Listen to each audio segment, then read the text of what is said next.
필리핀에서 활동 중인 한인 유튜버가 현지 여성의 모유를 구매해 마시는 영상을 촬영 공개해 큰 논란이 일고 있다. 일각에서는 빈곤층을 상대로 한 유튜버 A씨는 필리핀 거리에서 아기 엄마에게 돈을 건네며 모유를 요청하고 이를 현장에서 직접 마시는 영상을 촬영해 채널에 업로드했다. 나이를 묻고 모유에 대해 신선하다, 맛있다고 말하며 500페소 약 12,000원을 건넸다. 일부 장면에서는 엄마 품에 안긴 아이 손에 돈을 쥐어주는 모습까지 포착됐다. 얼굴이 그대로 노출된 여성과 아기 유튜버 본인의 모습이 영상에 담겼다. 문제는 여기서 그치지 않는다. A씨의 채널에는 어린 소녀가 등장하는 먹방 영상, 현지 여성과 술을 마시는 장면 등도 포함돼 있으며 교민사회와 누리꾼들은 문화 차이를 빌미로 한 자극적 콘텐츠라며 우려를 표하고 있다. A씨는 논란이 된 영상에 대해 경제적으로 어려운 현지 엄마들을 돕는 취지였고 모두 동의를 받고 촬영했다며 나는 그들에게 산타 할아버지 같은 존재라고 주장했다. 정씨 일가는 2018년부터 무자본 갭 투자로 수원과 화성 일대의 빌라 오피스텔 788채를 사들였다. 명의만 달랐을 뿐 모두 가족 소유였고 18개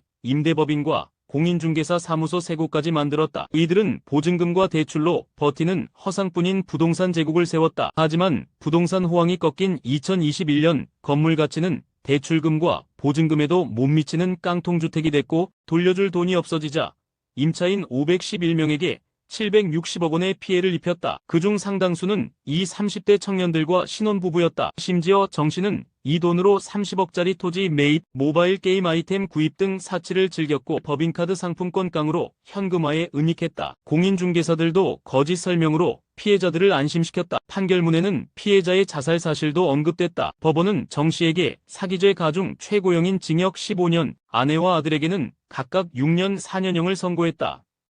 한 30대 남성이 가출 청소년을 상대로 불법 촬영 및 위법 행위를 반복한 끝에 법원에서 징역 5년을 선고받았습니다. 춘천지법 강릉지원은 A씨에게 청소년 보호법 및 성매매처벌법 위반 등 6가지 혐의로 유죄를 인정했습니다. 검찰 조사에 따르면 A씨는 2020년부터 약 2년간 청소년 포함 여성 41명과 위법 행위를 저지르고 66건의 불법 촬영 영상까지 소지하고 있던 것으로 드러났습니다. 아동성 착취물 제작 16회, 아동성 매수 16회, 미성년자의 제휴사강간 3회, 미성년자의 제강제추행 6회, 불법 촬영 48회, 성매매 32회 등 총 100건이 넘는 범행을 저지른 것으로 드러났다. 피해자 중 청소년은 17명에 달하며 전체 범행은 100건 이상에 이릅니다. 재판부는 범행 수법과 피해 규모가 중대하다고 지적했지만 징역 5년형에 그쳐 형량이 지나치게 가볍다는 지적도 이어지고 있습니다. 사건은 서울고법 춘천재판부에서 재판이 계속 중입니다. 이웃집의 소리를 몰래 듣기 위해 녹음기를 설치한 40대 남성이 법정에서 징역형을 선고받았습니다. 춘천지법 원주지원은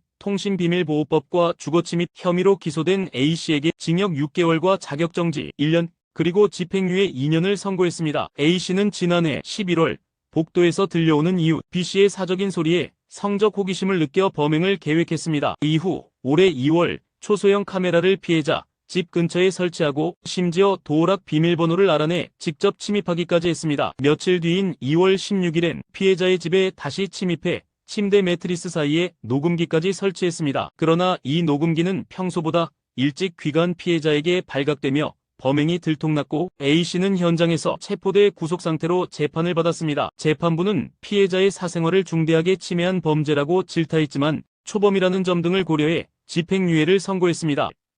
전북 전주의 한 미용실 2023년 3월 28일 평범한 아침이었지만 곧 끔찍한 참극이 벌어졌습니다. 30대 여성 미용실 원장 B씨와 남자친구 C씨가 있던 매장에 B씨의 전남편 A씨가 들이닥쳤습니다. 허리춤에서 흉기를 꺼낸 A씨는 B씨에게 무차별적으로 휘둘렀고 임신 7개월이던 B씨는 그 자리에서 쓰러졌습니다. 사건의 발단은 A씨의 집착과 질투였습니다. 이혼 후에도 재결합을 요구하던 그는 B씨에게 남자친구가 생기자 스토킹, 협박, 갈취까지 저질렀고 결국 흉기를 들고 찾아온 겁니다. 그는 쓰러진 B씨를 다시 찌르고 말리던 C씨에게도 흉기를 휘둘렀습니다. B씨는 현장에서 숨졌고 응급수술로 태어난 아이도 19일 만에 숨졌습니다. 도주한 A씨는 1시간 만에 체포됐고 살인과 살인미수 혐의로 징역 40년형을 선고받았습니다. 항소했지만 2심도 형량을 그대로 유지했습니다. 재판부는 피해자 가족에게 영원한 상처를 남겼다며 엄중한 처벌이 필요하다고 밝혔습니다. 당근마켓에 올라온 중고 커피머신 판매글 그 안에 예상치 못한 충격적인 장면이 있었습니다. 지난달 30일 한 판매자가 커피 머신을 판매한다며 제품 사진과 설명을 함께 올렸습니다. 하자 없고 깨끗하다는 말과 함께 찍힌 커피 머신 사진. 그런데 자세히 들여다본 한 제보자가 놀라서 눈을 의심했습니다. 사진 속 커피 머신의 반사면에 삼각 팬티만 입은 남성이 다리를 벌리고 있는 모습이 그대로 비쳤던 겁니다. 제보자는 단순 실수로 보기 어렵다며 자세도 부자연스럽고 고의성이 느껴졌다고 주장했습니다. 이를 본 전문가들 역시 사진 찍을 때 최소한 바지는 입었어야 했다며 고의 가능성을 지적했습니다. 현재 해당 게시글은 운영정책 위반으로 비공개 조치됐고 당근마켓 측에서도 문제 사진에 대한 조치를 취한 것으로 알려졌습니다. 단순 실수일까요? 의도된 노출일까요? 온라인 중고거래, 이제 사진도 다시 한번 꼼꼼히 봐야 할 시대입니다.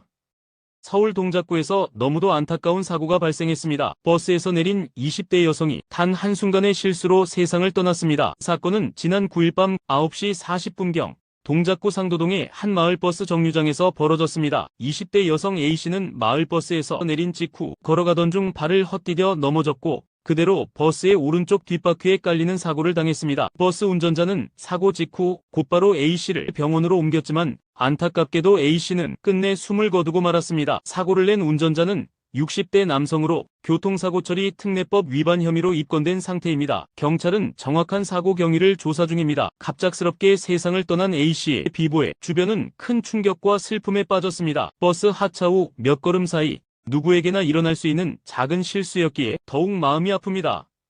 지난해 크리스마스 경남 사천의 한 아파트 주차장에서 끔찍한 사건이 벌어졌습니다. 16세 여고생 B양이 피투성이가 된 채 발견됐고 곁에는 목을 자해한 17세 소년 A군이 쓰러져 있었습니다. 4년 전 온라인에서 처음 만나 연락을 이어온 사이. 하지만 이날이 처음 대면하는 날이었습니다. CCTV에 찍힌 장면엔 B양이 설레는 듯 A군에게 뛰어가지만 단 1분도 지나지 않아 A군은 준비해온 흉기를 꺼내 B양의 목과 복부를 무려 20차례나 찔렀습니다. 병원에 옮겨졌지만 B양은 결국 세상을 떠났고 A군은 생명엔 지장이 없는 상태로 회복됐습니다. 그가 피해자에게 남긴 편지엔 넌 나의 60쪽의 세포의 이상형, 너와의 미래를 그려봤어라는 소름 끼치는 집착의 흔적이 남아있었습니다. 법원은 이 사건을 충동 아닌 계획적 살인으로 판단했습니다. 흉기를 미리 준비하고 생명을 노린 반복적 공격, 소년법이 적용되지만 가장 무거운 형을 선고한다며 징역 20년과 위치 추적 장치 20년 부착을 명령했습니다.